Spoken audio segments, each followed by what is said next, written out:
Hello everyone.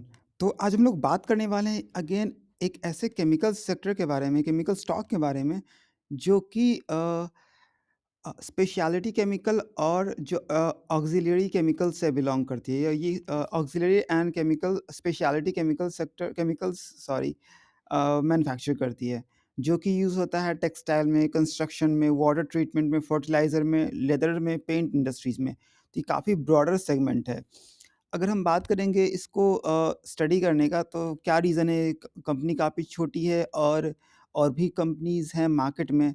तो इसका एक ही रीज़न है जो कि आज हम डिस्कस कर रहे हैं इस स्टॉक को, कि जितने भी इसके पीयर्स या जितने भी केमिकल स्टॉक्स है, ऑलमोस्ट सारे ही स्टॉक्स का जो अभी जो ग्लोबल स्लोडाउन चल रहा है इंटरनेशनल मार्केट में, तो उसके कारण क्या है कि इसका प्रॉफ़िट डाउन हो रहा है या डिग्रेड हो रहा है over the last few quarters.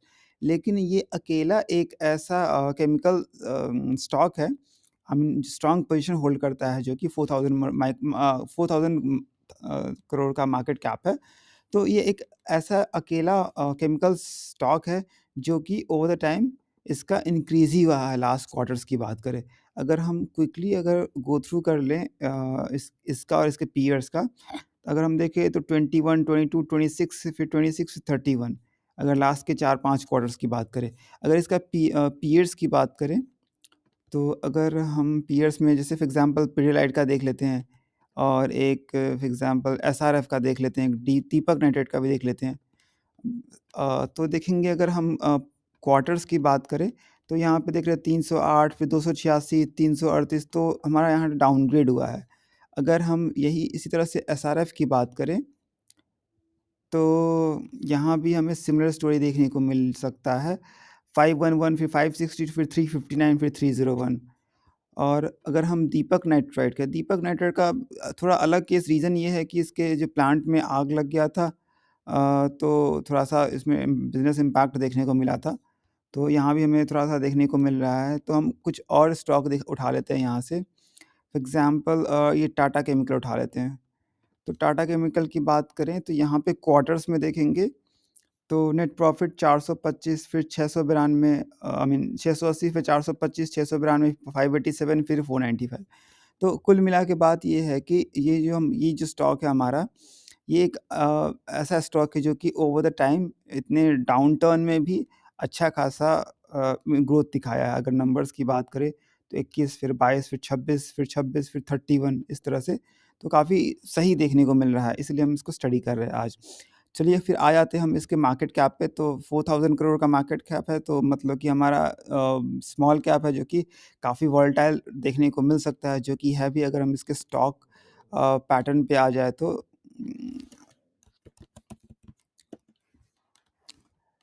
अ, ठीक है, तो ये हम आ गए यहाँ पे। तो अगर हम लास्ट के 5 इयर्स का डेटा देखें, तो देखिए 5 इयर्स में 942 9 टाइम्स 9.5 10 गुना बढ़ गया है पैसा। अगर 1 साल की बात करें तो 43%, 43.22% है, ठीक है? अगर हम बाकी का कंपेयर करें, फॉर एग्ज़ाम्पल इसका देख लेते हैं, इसके पीयर का। अगर हम जैसे एसआरएफ का देख लेते हैं, तो एसआरएफ का अगर हम लास्ट के 1 साल का देखें, 1 साल का 2275 से हमारा गया 2475, तो अप्रॉक्सिमेट लेस देन 10% का है। अगर हम इसके शेयर प्राइस पे देखें,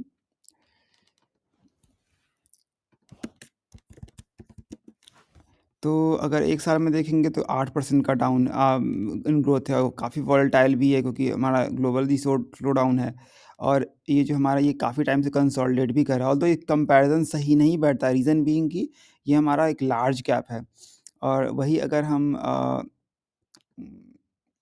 फिनोटेक्स की बात करें, तो वो स्मॉल कैप कैटेगरी में आता है, तो कंपैरिज़न तो वैलिड नहीं है। बट हम देख सकते हैं कि कितना ज़बरदस्त ग्रोथ देखने को मिल रहा है। 43% 1 साल में, 5 साल में 942%, आई मीन साढ़े 9 गुना पैसा बढ़ गया, साढ़े 9 मतलब 10 गुना से भी ज़्यादा पैसा बढ़ गया।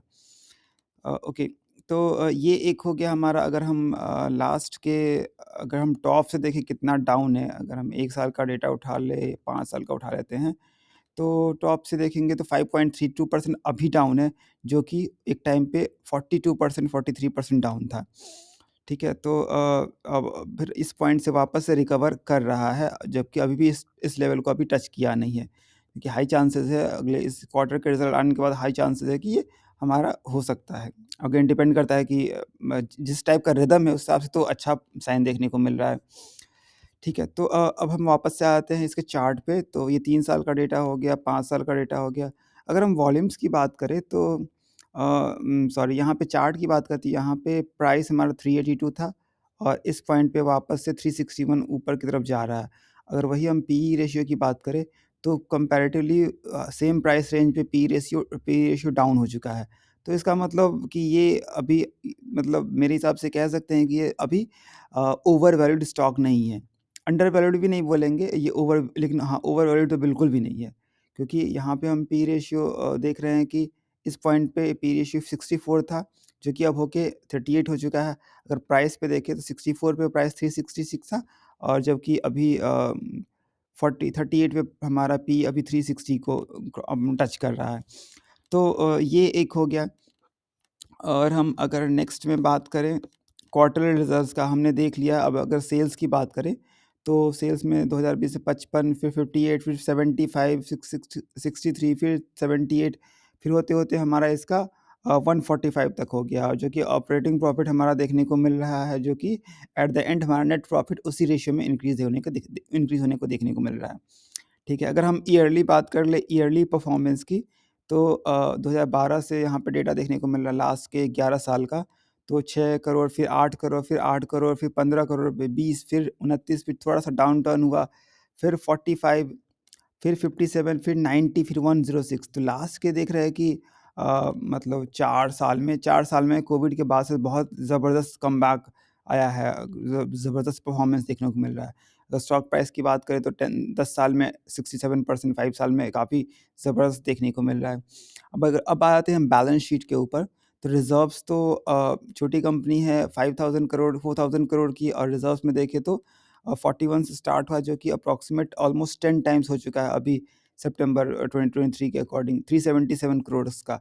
अगर बोरोइंग देखें तो वो ना के बराबर है, 2 करोड़ है, उसमें भी 1.7 crore, 7.8 crore 1.78 crore short term borrowing है, जो कि अगर रिजर्व्स के देखें तो बिल्कुल कुछ भी नहीं है। ठीक है, तो ये हो गया हमारा। अगर ओके, अच्छा, एक और चीज़, अब हमने देखा तो इसको स्टडी तो कर रहे हैं फाइनेंशियल्स को। अब ये है कि कंपनी करती क्या है? स्पेशलिटी केमिकल हमने बात तो कर लिया, ऑक्सिलियरी केमिकल बात तो कर लिया, लेकिन करती क्या है?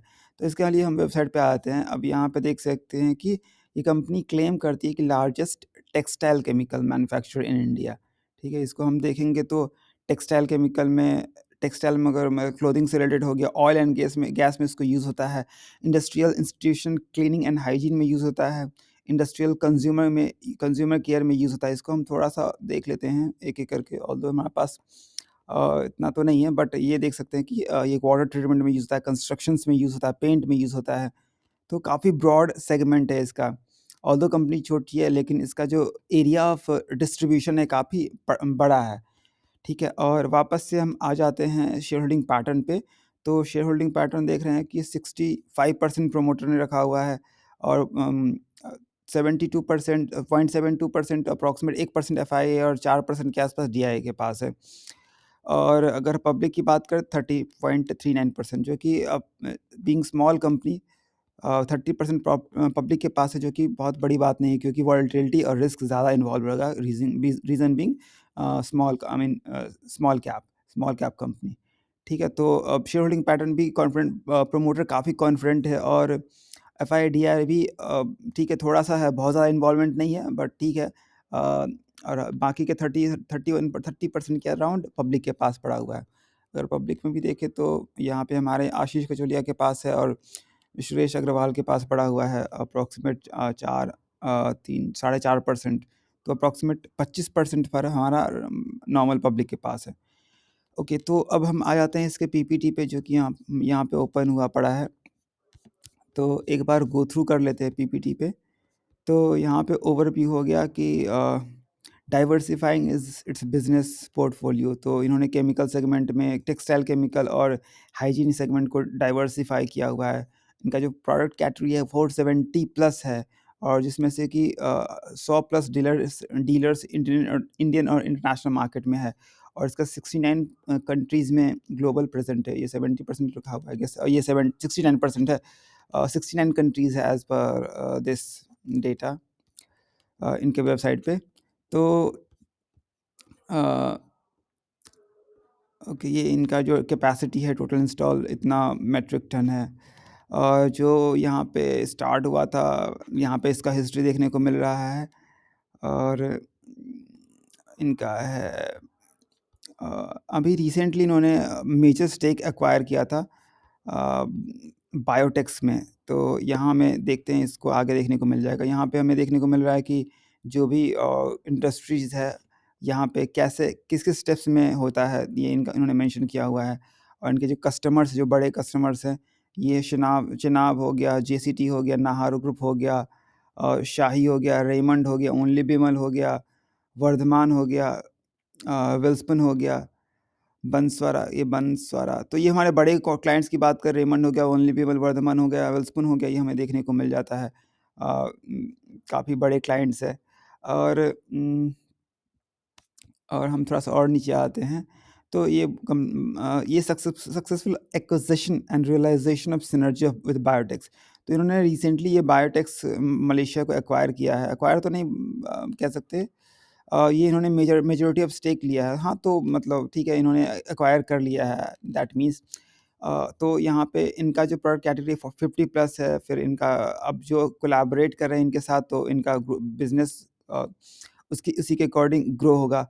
अगर कोलैबोरेटर्स की बात करें तो यहाँ पे इनके साथ है कोलैबोरेशन यूरोडाई का, हेल्थ गार्ड का देखने को मिल रहा है। और ओके, और ये इनका मैन्युफैक्चरिंग प्लांट है इसका इनका महापे में और अंबरनाथ में है, जो कि मुंबई में है। और ये मलेशिया में जो बायोटेक्स वाला जो एक्वायर किया था रिसेंटली।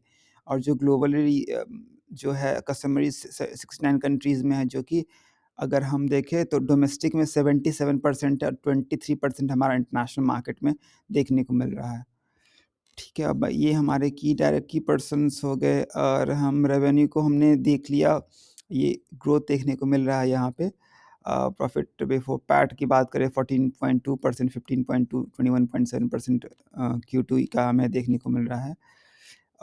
एक और चीज़ हमें यहाँ पे देखने को मिल रहा है, जो वर्किंग कैपिटल डे और इन्वेंट्री डे। तो ये हमें काफ़ी सही सा देखने को मिल रहा है। इन्वेंट्री मतलब होगा कि मतलब 47 डेज़ के अंदर इनके पास प्रोडक्ट है, तो विदिन 47 डेज़ इनका सामान बिक जाता है। ओके, सो ये हो गया हमारा, ये इनका सर्टिफ़िकेशन है। तो इनको सर्टिफ़िकेशन चाहिए होता है इनको शो करने के लिए। इससे इनका ट्रस्ट और ब्रांड बिल्डिंग होता है। और ओके,